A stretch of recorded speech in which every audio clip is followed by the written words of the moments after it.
Hi everyone, welcome to the TBR Webinar series. Today, Practice Manager Patrick Heffernan, Senior Analyst Elisa Baklova, and Senior Analyst Boz Ristov will be discussing Can Management Consulting Survive Digital Transformation? Before we get started, we have a few housekeeping notes. At the bottom of your screens, you'll see a few buttons. From left to right, you can access slides, audio controls, Q&A, speaker bios, our survey, and social sharing. After the webinar, you'll receive an email with a replay link as well as a link to view and register for other TBR webinars. If you have any questions for us, please submit them via the Q&A widget in On24. You may also reach out to us after the event at webinars@tbri.com. Thank you again for joining us, and here's Patrick to begin. Excellent. Thank you very much. So I'm Patrick Heffernan, and I run the Professional Services and IT practice here at Technology Business Research. And this webinar is one of my favorites that we do every year because it's the Management Consulting webinar. And we produce a benchmark every 6 months around management consulting, which is the biggest, thickest, deepest webinar benchmark that we have. So I like to make sure that every 6 months we get out there and tell you everything that's in it, all the insights that we're gaining from talking to the management consultancies, and where we see management consulting as a practice headed. So I'm joined by my two colleagues, and I'll let them introduce themselves. Boz, you want to go first? Thank you, Patrick, and hello, everyone. Thanks for joining us today. My name is Boz Ristov, Senior Analyst on Patrick's team. So for the purpose of the webinar today, my area of coverage, two of the main vendors that we're going to discuss today are Accenture and Deloitte. I also lead our research for our digital transformation services, as well as our research around global delivery and automation. I'll turn over to Elita. Hello, everyone. Thanks for joining. My name is Elisa Baklova. I'm a senior analyst in Patrick's team. I contribute to the management consulting benchmark, and for this benchmark, I cover IBM, Capgemini, and Bearing Point. I also lead our IT services benchmark research, which is a quarterly publication, and it's a broad, all-encompassing services report. Thank you. And Alita is being too kind. She is the main author on the management consulting benchmark. So when she says she contributed, she's doing a lot more than that. So what we're going to talk about today is the entirety of the management consulting benchmark. But I want to highlight at the beginning these four service lines: technology consulting, operations consulting, organization and change, and then strategy consulting, which is what I think most people think of when they think of management consulting as a whole. Our benchmark also looks at metrics based on industries and based on geographies. We look at the Americas, we break out the U.S. separately, we look at Europe and the Middle East and Africa, and we look at APAC. But I think an important thing to understand is that for us, these service lines have been something we've been tracking for a while, and while they may be at times you think that some of the emerging technologies, some of the permeation of emerging technologies through the rest of all of management consulting would maybe force some of these service lines to blend together. We've been talking about for a few years about how both strategy and technology seem to be converging on each other. We're actually seeing the opposite happen and the opposite play out over time. So I want to make sure that it's sort of a running theme through this webinar is going to be strategy consulting and technology consulting, and the way those two things still have remained different even as we see technology, again, permeate across everything. So when you see that number, 84 billion, that's actually the annual revenue of the 13 vendors that are listed below, but it is only their management consulting revenue. A couple of the vendors on there do, actually, nearly all the vendors on there do something other than just management consulting. But we want to make sure you have a sense of the size of the space that we're looking at, the 13 largest or if not largest, certainly the most important, by our view, vendors in the management consulting space, and then the revenues that they're earning. So the next thing to do is look at, well, who's actually leading in this kind of horse race?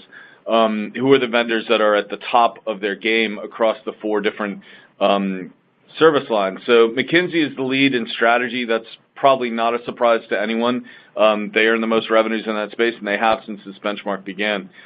PwC is the lead in operations consulting. I'm not sure that most people understand how heavily weighted towards operations PwC has always been since they came back into the consulting space.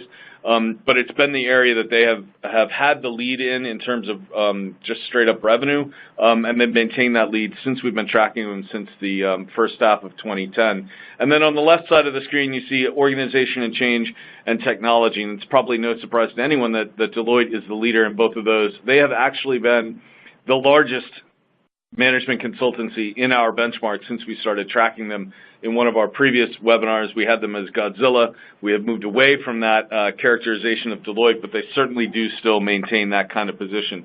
What we're going to do in a moment is go into each of those three vendors into a bit more detail about what's really happening. But before that, we are going to do a little poll question I want to put out there. Who has the best marketing? Which of these 13 vendors that we cover? And it's a funny kind of thing because we put these polls together as we're putting the webinar together. We didn't know what was going to happen today. Boz, you want to explain? Yeah, sure. We just heard that BCG actually has changed some of its branding around its name, dropping the as part of its name. You know, it's no longer the business Boston Consulting Group, but just BCG. In kind of encompassing of all the other areas of the company, of the firm's portfolio with BCG Gamma and BCG Digital Venture and the rest that come along with it. Some changes in the color scheme and the way the logo has been designed, so that's still us for interpretation. But it's interesting to think about that a consultancy that's over 5 decades old is thinking about rebranding itself in a new world. So it's certainly a food for thought as you guys are taking the poll questions. And I think it feeds into the idea that for marketing for a lot of these vendors is not, I mean, the Bain, BCG, McKinsey marketing is almost entirely around thought leadership. At the other end of the spectrum, you have an Accenture, which has their stuff everywhere you go. IBM as well on TV. You're seeing more and more some of the other vendors doing the same. So we will come back to the results of that in just a little bit. But the first thing we're going to do is look at the Godzilla of the space, Deloitte. Go ahead, Boz. Yeah, I mean, just in kind of same train of thought here around Deloitte and marketing. I mean, if you think about some of those consultancies for a while now, they really have not really needed a pure marketing campaigns and whatnot. And Deloitte is certainly not shy of recognizing its name, with clients and whatnot, which has resulted in really great impact on on its financial results, both at the global level of the firm, including the audit and tax, but also more specifically for their management consulting business. Although we just heard that they are also running a campaign out of Australia, working with WPP and relaunching a digital campaign and trying to really portray how the organization is pushing its capabilities in the new world. So really tells us the story that those firms, not just Deloitte, are really focusing on gaining the permission and the trust with new buyers. And not new buyers in terms of new logos, but new buyer personas within the existing client base. Because we've heard from more than one client recently, and one vendor recently, that they're not really looking, they really don't need new clients in terms of new logos, but really about expanding wallet share. And that's where I think is a common denominator across all these organizations. Deloitte, without matter, certainly has led the pack in that space and successfully executing around a lot of its strategy, especially within technology consulting, and Patrick pointed out earlier. It's still the smallest category if you think about it. Kind of like instead of think about technology consulting as the smallest within Deloitte's management consulting revenue, but it's the fastest growing. Deloitte Digital continues to kind of provide a glue between the traditional management consulting model and the new capabilities that Deloitte has built up around analytics, cognitive, cyber, digital marketing, and whatnot. We've seen the firm really rekindling the Deloitte Monitor capabilities that they acquired now 6-7 years now, essentially, and really putting Monitor in the better, brighter light when it comes to collaboration with some of the digital assets that Deloitte has invested in. And that's kind of portfolio side, but the other part of the equation that has been helping Deloitte is building scale, more of a cohesive scale. As we have highlighted here on the slide, it's really about they launched Deloitte Northwest a couple of years ago. Now they merged the operations of some of the APAC entity firms and trying to really be a little bit more looking and feeling more like Accenture or IBM, kind of a MNC and global organization with global delivery capabilities. They're not alone doing those moves. We know EY and PwC made similar moves, especially in APAC. So I'm not sure if I'm not really buying the fact that they are differentiate through scale. But certainly gives them opportunity to deploy a shared services model, which essentially is what I think a lot of those consultancies are thinking and moving forward towards as they try to compete as the broader and trying to earn some broader buyer persona's trust. So, and one thing I want to point out, and Boss, and thanks for all that, the slide itself, you see all those words there, and it may look like not something that's really designed for a webinar. That's intentional. That's a couple of sentences out of a 20-something slide profile that we put out on these. So one of the things that we do with each one of these vendors is we dive very deep into what they're actually doing in the management consulting space. So everything Boss just said, expand that by 20-plus slides, and you get what we produce every 6 months on these companies. Now, here we have the poll results. It's not going to be a surprise to anybody, I think, especially Boz, that Deloitte and Accenture are the two biggest vote getters in terms of marketing. I think they probably have the biggest presence in terms of a management consulting kind of spin on their own services. Yeah, I'll be curious to kind of think about what's really driving those numbers, if it's the airport ads or seeing them on TV or whatnot. But it obviously always boils down to the question, what's really the return on investment for those guys, investing in so much marketing. An awful lot in the marketing, right. Yep. So let's look now at McKinsey and PwC. So I'll let Alita go first to talk about McKinsey, and then I'll jump in on PwC. Alita? Thank you, Patrick. And yes, we saw McKinsey on the previous slide with a less percentage in terms of answers for advertising, but it's one of the brands that are really associated with strategy, and that company is really the one that's using this brand to pull opportunities with clients. And one of the bigger companies in this benchmark, ranking number 4. After the Deloitte, PwC, and EY, but still, this company is different than Deloitte and remains different because it's very still, in my opinion, still very focused on strategy, and this is why we categorize it in the strategy-led vendor group, together with BCG and Bain and Bearing Point. But McKinsey is the largest company in the strategy-led group. So yes, strategy consulting capabilities are the leading driver, but we've seen the company starting to transform and to expand its capabilities through organic investments or through acquisitions in terms of adding more technology to the mix. So essentially shifting away from being strategy with no implementation to now being a company that has design through execution capabilities. So effectively trying to move closer and catch up with the leaders in terms of the end-to-end services lifecycle, such as Accenture and IBM, trying to be closer to the big 4 competitors, but still, in my opinion, still very far away from those companies. But it's a positive development for McKinsey, and really it's using its strategy brand and working closely with the existing client base to expand in areas such as digital and design and analytics. So expanding wallet share with existing clients while utilizing its prestigious strategy consulting brand to displace competitors that have similar technology-enabled consulting offerings and are trying to poach the existing clients. So this is how we see McKinsey develop and become offering a more compelling value proposition. And now I'll turn it over to Patrick so we can compare with PwC. Thanks, and I think one additional note on McKinsey. I think we were coming into this thinking how do these management consultancies evolve and survive in a digital age or digital transformation age.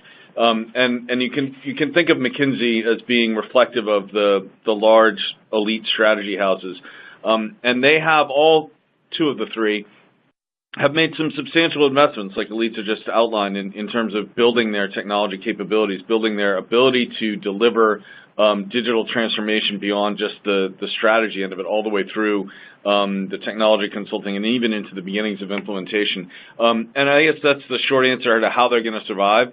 I think with McKinsey, you're going to see a bit of a pause this year where they sort of digest all the acquisitions that they made and begin to really operate and bring to the market more aggressively their capabilities that go beyond just strategy consulting.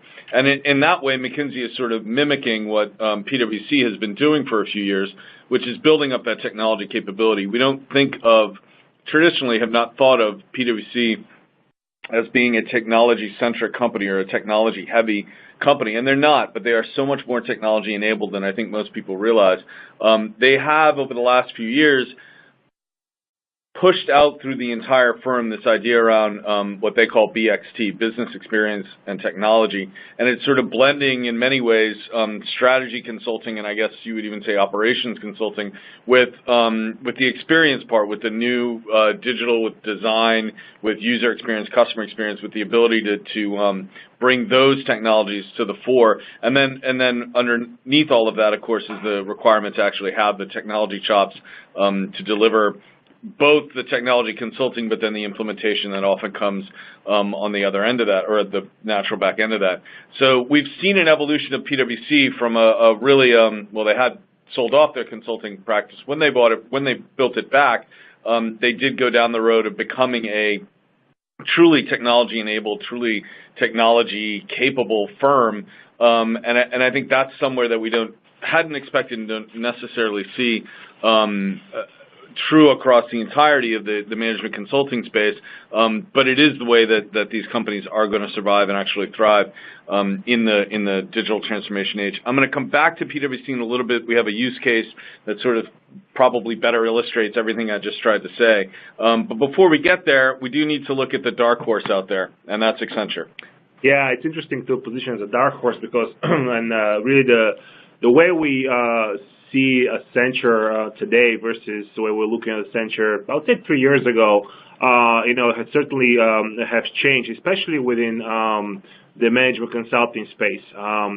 They launched Accenture strategy a few years ago, really with that notion of trying to build through consulting practice, and that's really competing against McKinsey and whatnot. I think that initial notion and the framework have evolved. And while Accenture strategy is still kind of it's separate from the mothership, I think it's also has got closer, especially as it boils down to collaboration with the Accenture Interactive of the world, where a lot of the digital design thinking CX workshops have started to bubble up and really generate awareness with new buyer personas, similar to what we described with Deloitte. As a firm, the management consulting revenue is still tracking. It's number 6 right now. It's kind of in direct competition for number 5 and number 4 with McKinsey and KPMG. I think it might be hard to catch up with McKinsey, but certainly can threaten more of the KPMG position as they have been a little bit slower to make those changes, especially as we think about how quote-unquote digital has impacted the traditional management consulting model when it comes to business model, value proposition, pricing, you name it, right? So Accenture certainly has been really carefully managing their relationship when it comes to converting their bookings to cash and really trying to drive successful results. A lot still comes in the back end. A lot of the cash generating, revenue comes in the back end. I mean, management consulting is $8.2 billion right now for Accenture out of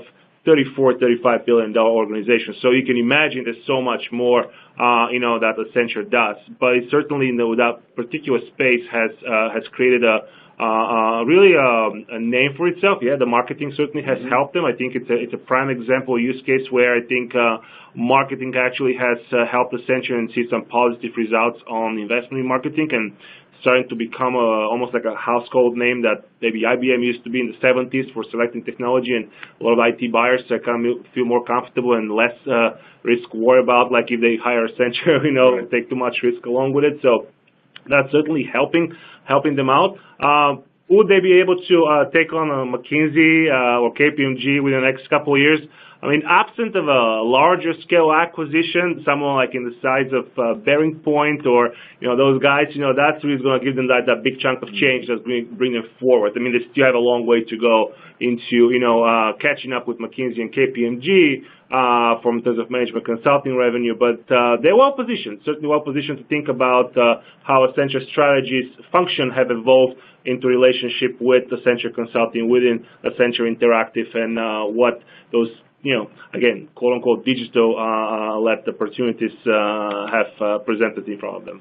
And I think for us, when we look at Accenture, and we have to throw our minds back to a few years ago where they had growth rates that were not in any way near leading the pack, and they were not a company that we necessarily picked out of all the companies in the management consulting benchmark and said, we're going to see the greatest change here. But really, they have been one of the most dynamic companies across the management consulting space over the last couple of years. The Accenture strategy forming that group was a big part of it.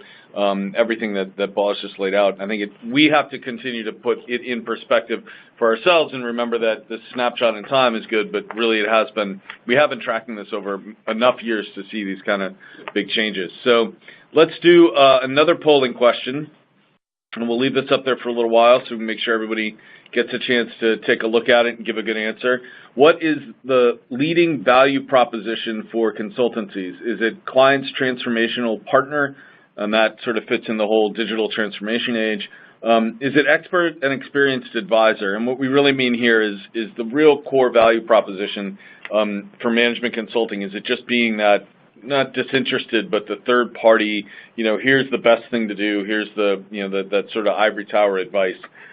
Is it end-to-end consulting and IT services provider? Maybe this is where we're talking about being able to pull through an awful lot more services. If you're getting strategy consulting all the way down through technology consulting, and it ends there, is that ideal, or should you be looking to your consultant, if you're the client, as being able to do truly end-to-end across, again, whatever digital transformation is? Or is it a price-competitive solutions vendor? Is it just simply bolt-on consulting on top of being able to bring technology, being able to bring IT services on top of that? What is the leading value proposition for consultancies? Where do we think the market is headed? And with that thought, where do we think the market is headed? We're going to turn to Alita to go over some of the main trends that we're seeing across the IT services space right now. Alita? Yes, so in the upcoming management consulting benchmark, which we'll publish next week, we identified three main trends across the vendors. So trend number one is asset-based consulting. Number two is managed services pull-through. And number three is new strategy alliances. So when we start with the asset-based consulting, it's something that I've seen nearly all vendors in the management consulting benchmark are providing. Essentially, they're using technology-enabled solutions as part of their consulting engagements. And they do this to improve value and to increase the outcomes for the client. So the offerings can be assets that are added as part of the consulting service and are used to speed up the delivery, to improve the consulting work. For example, many companies call those accelerators. But the offerings can also be IP-based or partner-provided solutions that, again, are integrated with advisory services and are sold as part of the solution and are used to transform the business models and deliver business outcomes for clients. The second trend, the managed services pull-through. So essentially, advisory services just by themselves, they're no longer enough to draft transformations for clients and to attract clients. And while transformational activities are often led by consulting for most of the vendors, we see vendors across the board developing their portfolios and making sure that they have end-to-end capabilities that include consulting, implementation, and managed services. So effectively, pulling through your portfolio, starting with consulting and then pulling through opportunities across the vendor's portfolio, and best case is implementation and managed services, is the ideal situation to drive revenue across the company. And they do this, vendors do this by expanding their portfolios through investments or making acquisitions or by utilizing partners. And this is my third trend, is the the alliance partners within management consulting. And technology, I think, is really the core focus for those alliances. We've seen vendors using partners to as the fastest way to add technology capabilities, especially for the ones that don't have their own IP. And there are consulting companies that have their own solutions and develop their own intellectual property that they sell as solutions. So, in general terms, we've seen the management consulting vendors partner with leading technology companies like SAP, Oracle, Salesforce, Amazon Web Services, Microsoft. But they also partner with specialized companies. For example, if they're adding automation to the mix, we see them partnering with UiPath or Blue Prism. If they're talking about cybersecurity scenarios, they can, for example, cyber risk, they would partner with CyberGRX. And I think now we can pull the poll results. Yeah, before we do, Alita, I want to dive a little deeper on the technology point, just because it's something that we think is really important around how the management consultancies have worked with their technology partners and the evolution within the digital transformation experience, immersion, innovation, co-creation, lab centers, whatever you want to call them. We have been going to these different centers all over the world, honestly, for a few years now, and we've seen a real shift in the way that the technology partners are presented at these centers. Whereas initially there was a real reluctance on the part of the management consultancies to have their technology partners there, and part of it was because of a branding thing, and part of it was because the emphasis was always on the business and on the looking not at a technology solution to start off, but looking at a business problem and trying to find a business solution that incorporated technology. One of the challenges there was that all of the clients that were being brought through were already working with a technology partner of some kind, and not having the technology partner there was a bit of a road bump or a bit of a slowdown into how rapidly the consultancies were able to bring around change and be able to help with this digital transformation.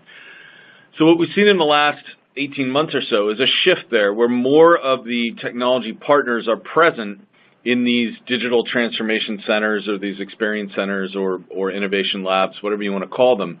And they're present in a different way. They're present sometimes literally as part of the brand, as part of what's being presented. But oftentimes they're there as a recognition on the part of the consultancies that they need to have those technology partners in the room. They need to have them in the room when they're meeting with clients for those 1 or 2 day workshops. They need to have them in the room, not moving away entirely from the idea of vendor agnosticism, the idea of that a consultancy will work with any technology vendor and work with the best technology vendor that's out there, but more as a recognition that there needs to be more, there will be more strategic relationships. There will be tighter relationships that produce outcomes for clients much faster. And if that's the most important thing, and a lot of clients say it is, then that's going to be a way that the technology vendors and the management consultancies work more closely together. So when we say best tech, not just any tech, we're really talking about those kinds of strategic relationships. And we're going to keep visiting those centers to understand how that all plays out. So the poll results I have to say, kind of make me laugh a little bit because they perfectly reflect, I think, I'll have to go back and look at the numbers, the revenue breakdown between the 3 main groups within the management consulting benchmark. The largest vendors in the space by revenue are the big four firms, and they are, a client's transformational partner. I mean, that's sort of how they position themselves. I would say the next largest group are the McKinsey, Bain, and BCG, and Oliver Wyman and ATK, which are much more of the experienced expert advisors, the sort of the strategy houses, and then the Accenture, IBM, and Capgemini are truly end-to-end consulting, and they pull through those other IT services. So I guess no surprise in how this worked out, but it's still good to see. So now we're going to go back to sort of three numbers. We wanted to pull out of the management consulting benchmark itself. We wanted to pull out a few numbers just to give you a flavor for how we look at the data and how we take some of the data and interpret what's happening across the management consulting space. So we're looking at growth rate overall for all these vendors across management consulting. We're looking at the size of what's been happening in APAC specifically, and then we're looking at McKinsey's revenue per partner, revenue per employee number as indicative of where things stand, not only with that firm, but where we think it's headed with the management consulting space as a whole. So, Alita, you want to tackle a couple of those? Sure. So yeah, let's start with the overall aggregate data for the 13 benchmark companies. So this is the chart on the left side, and we see revenue has been steadily growing over the past 2 years, and we expect the positive trend to remain in 2018. We're almost at the end of the year. This is our estimate for the vendors, and we'll update that once the vendors release full figures for 2018. And then segmenting the geographies is the next number. So we cover Americas, EMEA, and Asia Pacific. Americas is our largest revenue group, followed by EMEA, and Asia Pacific accounts for 16.6%. At least that's our estimate for 2018.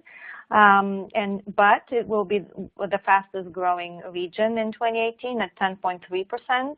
The other two regions would grow by 8 or 9%. So they're very close. There's not a big divergence between the three regions in terms of growth.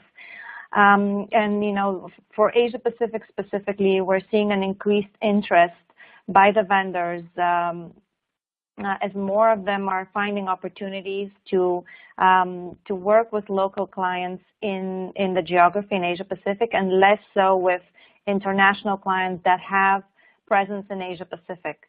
So to be closer to the local clients, to understand the market, we've seen an increasing number of vendors expanding their local resources, opening innovation centers, integrating teams across regions, so they're larger groups and collaborate better with the client and have a better reach to capture opportunities and to capture, there's plenty of opportunities around digital transformation in Asia Pacific. So we expect this trend to continue, and vendors will be looking for acquisitions and organic investments, as well as partnerships. And the last, on this slide, McKinsey, this is one of it's actually the leading companies in terms of revenue per employee. This is the largest revenue per employee in the benchmark. Next, after McKinsey, we have BCG, Bain, and some of the smaller strategy houses, IBM as well. It comes at 300,000 revenue per employee, so that's slightly lower than McKinsey, but effectively this shows how really McKinsey is using its strategy brand and able to charge a premium price compared to peers to be able to get to such high levels of revenue per its employees. And I want to add one more thing, because Alita said something really important at the beginning when she was talking about the management consulting, the growth figure there, 9.5. And when you look at the chart and you can see that it's a little bit gray on the top right in the last for 2018, that's because it's estimates. And Alita said how we would firm those numbers up when the companies release. And I'm sure all of you know listening to this webinar that most of the companies that are on this or in this benchmark don't actually release their financial figures. We have been modeling these companies now since 2010. We constantly refine and reassess and find ways to ensure that the metrics that we're using are as close as possible to accurate, knowing full well that these firms, most of them are partnerships, they're privately held, they're not going to release their figures. But year after year, we found ourselves to be almost dead on accurate especially when we estimate headcount and revenue, and then when we go from there. So it's important to understand that we know that these numbers are not they're not released traditionally in terms of a quarterly earnings release like you see from actually Accenture, IBM, and Capgemini. But for the rest of the firms, the vendors that are in there, we do model out these figures, and we are pretty confident that we have a very good handle on what those numbers are. So I want to talk about one use case really quickly, because this is, I think, to me, something that illustrates where we see management consulting heading, and there's some real important implications for the rest of the management consulting firms that are out there. This is a PwC story around something that they've been able to do in Japan. So the basic story is that a couple years ago, Japan deregulated its energy industry, its energy market, and it allowed a bunch of essentially retail or middleman energy companies to pop up and begin selling directly to Japanese consumers from the utilities. And it created some chaos, as any kind of deregulation like that will, but it also created a market for forecasting the energy price. And that market exists in lots of places. It exists all over the world, but it hadn't really existed in Japan until the deregulation went into effect. And so PwC, the local folks there, recognized they had an opportunity to serve a market that had essentially been created almost overnight. But what they needed to do was they needed to pull together a bunch of different pieces of the firm. They needed to pull in some people from their risk and assurance practice, from their consulting practice. They needed technology folks that could create a platform. They needed analytics folks that could do actually the analytics and the forecasting.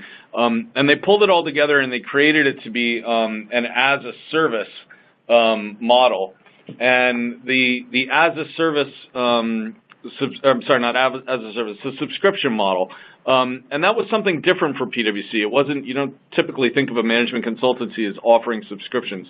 But they were doing that. And they were also going out and getting new clients. These small, essentially mom and pop retail shops that were offering their middleman services for energy to Japanese consumers are definitely not your typical PwC clients, PwC consulting clients, much smaller, a very different client base.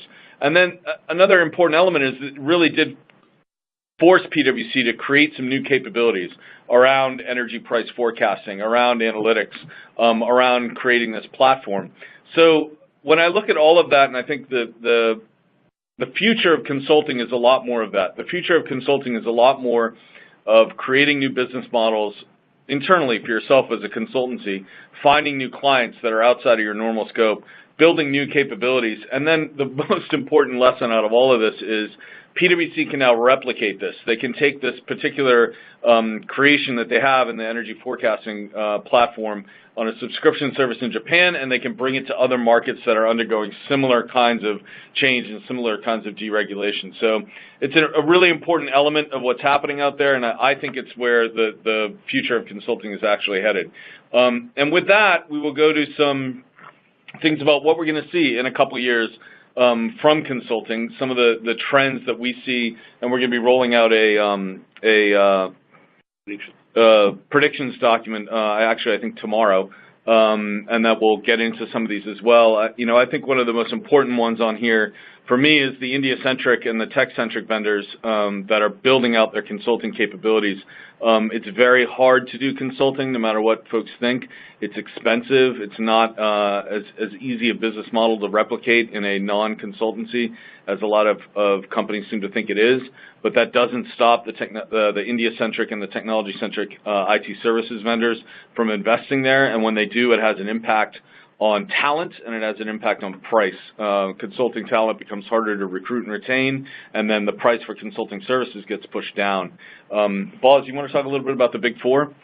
Yeah, I mean, in terms of, I think we touch base a lot on what they've been doing these days, in how they are evolving their own portfolios and where they're heading. And I think that evolution will continue.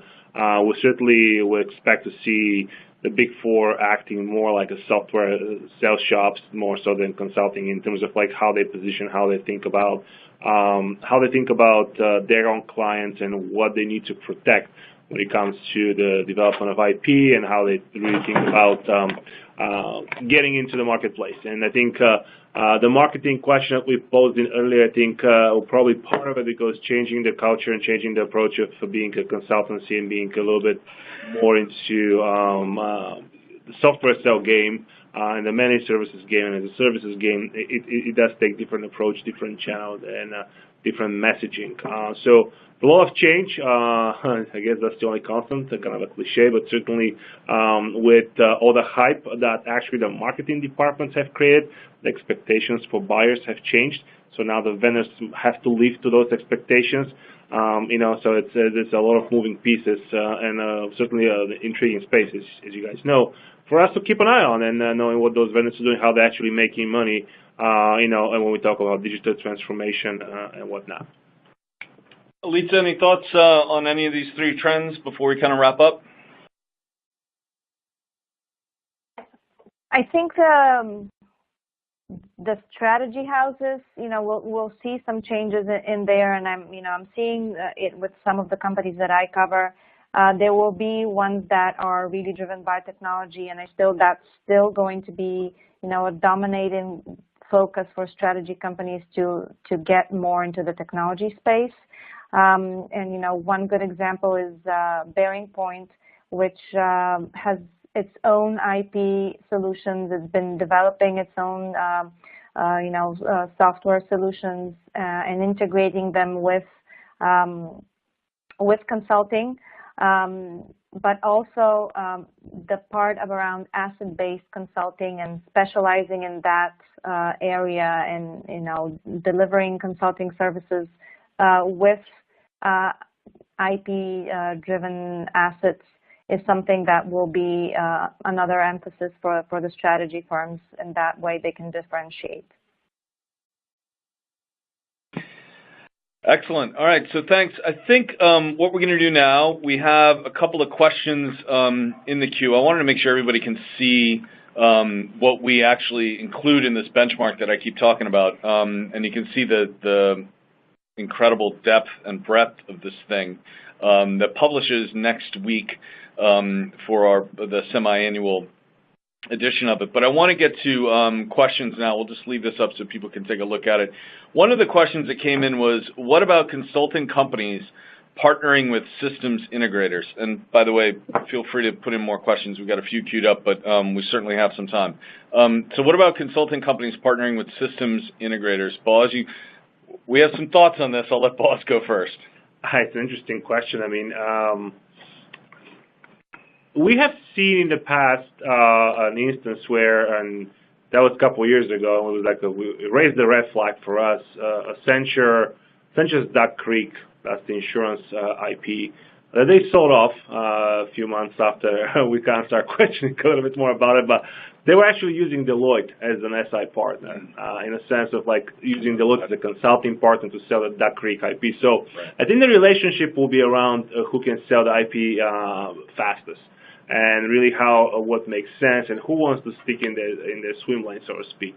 But I think what we should not ignore is thinking about the tier 2 and maybe the mid-tier SI vendors that are maybe in the $500 million to $1 billion annual run rate, that I don't think they would ignore an opportunity to collaborate with someone like McKinsey and BCG or Bain when it comes to implementation type of work or support type of work, because at the end of the day, they still they need help with getting permission to those key clients. So I think those mid-tier vendors will be, if you think of traditional like a structure of like consulting-led engagement, you have SI support. I think McKinsey Plus or BCG Plus, a mid-tier vendor, is more of in the works than often not. We know Deloitte has some relationship with some of the India-centric vendors as well, like HCL and whatnot, in specific geographies and specific verticals. So those are not exclusions. I don't think they're the norm yet, but I think as the evolution of the market goes and the asset-based model goes and the IP monetization goes, I think as typical software vendors think about what are their channels and think about the SIs as channel partners to sell the IP. So which should be something to consider as that bubble expands. It's a really good point. Alita, you want to weigh in as well? Absolutely, yes. And I have a very good example from the benchmark. Bearing Point is a company that's based in Europe, and it's really focused on largely on the European market, but it's global in a sense that it uses IT services partners to expand its reach and expand its resources and capabilities, both across the geography. So, for example, it doesn't have that many resources in Asia Pacific, Bearing Point branded resources, but it works together with IBM Consulting, which essentially is a technology consulting and systems integrator based in Asia Pacific. And that way they collaborate together. They get they jointly deliver solutions to clients, and that way Bearing Point gets access to the Asia Pacific market, not only to clients but to resources. The same story is in North America. West Monroe Partners is a U.S.-based company, very good reach in North America, and that's where that's how Bearing Point expands its resources. There are several Bearing Point offices in North America. They collaborate together with West Monroe Partners, and they do joint consulting and implementation together. And in Latin America, it works with the Grupo ASA, and the model is the same. So that's a way for a smaller company that has its own resources in Europe to expand globally and to get clients across geographies. Excellent, thank you. And sort of putting together a couple things that Alita and Boz said, and I'll be quick on this, but to me, one of the critical elements is consultancies having the permission to consult and IT services vendors having the permission to deliver. Those are two very different sets of permission, and it's not that many companies. We can name the few that are out there that actually have that all across the board. But for the most part, it's a different kind of permission from clients to do to provide those kinds of services, and that requires, if you're going to partner together, not only do you bring that to the table, but you also you don't eat off the other guy's plate. You don't sit there and take their food or look at their dinner and wish it was yours. So I think it's important that firms understand how to do that. So another question that came in is, do we see any large merger or acquisition activity in 2019, something similar to PwC's acquisition of Booz & Company?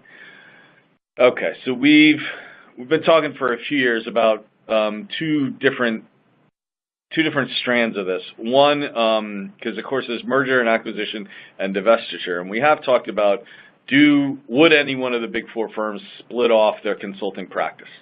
I'm not going to go down that road today because I'm going to let Boz go first on his theory of what could happen in the M&A space. Well, I'll touch on that note as well, because we know there's some legislation up for discussion in the UK Parliament, so around the big four splitting and whatnot. I think the Australian guys are also looking into that as well, so should not be ignored. Always keep in the back of your mind that can also, history may not repeat, but it rhymes. So with that said, on the second point, are there large acquisitions on the horizon? I think we should always consider, especially the current macroeconomic climate, and looking into the way the market is evolving. I think I throw in a hypothesis statement early into the discussion where, for Accenture to catch up on to KPMG and McKinsey in terms of revenue size within the management consulting space, looking at who are the big players that are relatively smaller to Accenture size, but have a similar culture and similar reach and vertical specific expertise. Something like Bearing Point kind of could help them make move the needle for them.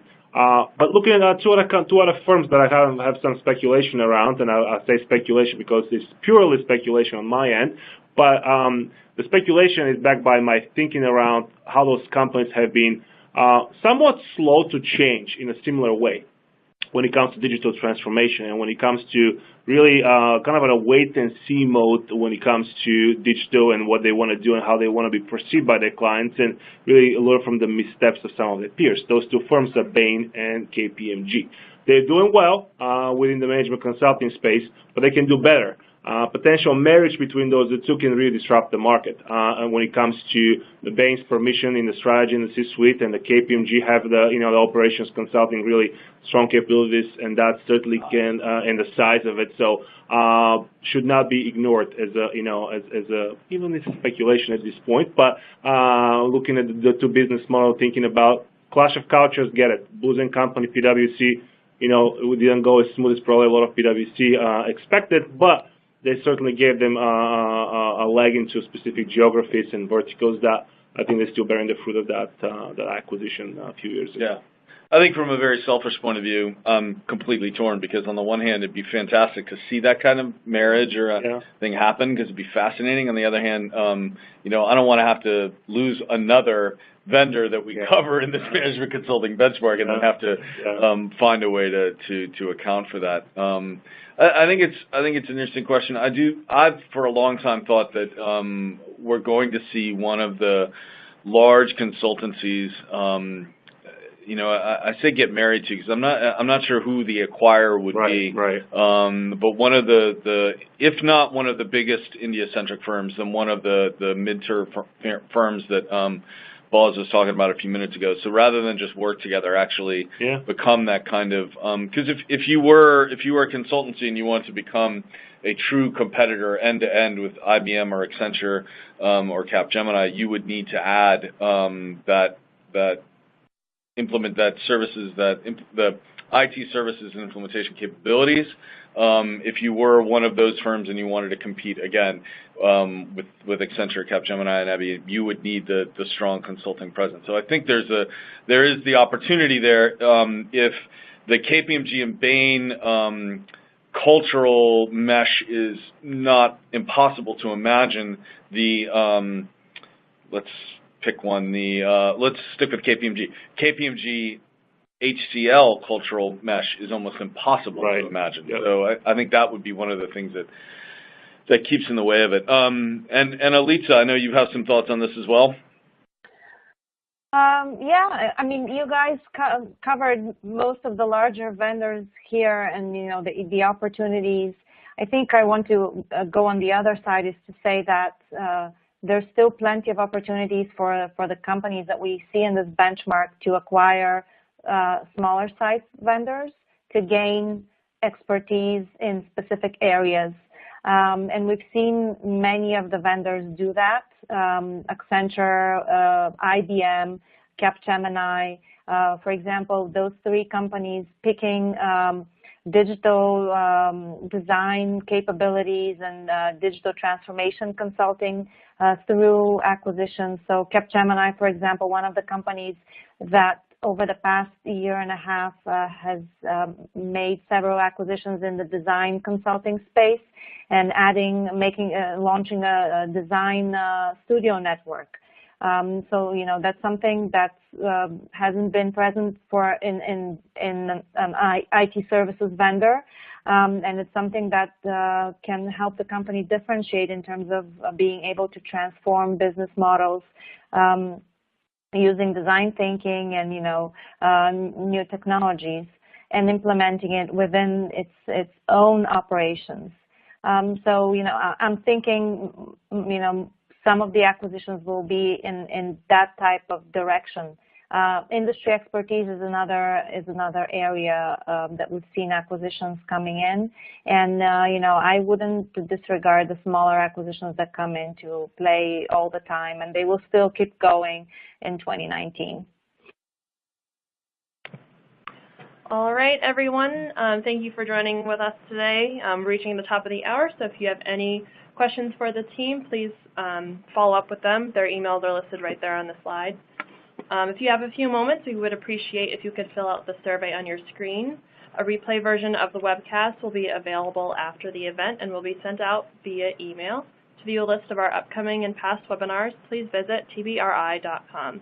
Be sure to join us next Wednesday, December 12th for Why Asset-Based IT Services Will Rule 2019. Thanks and have a great day.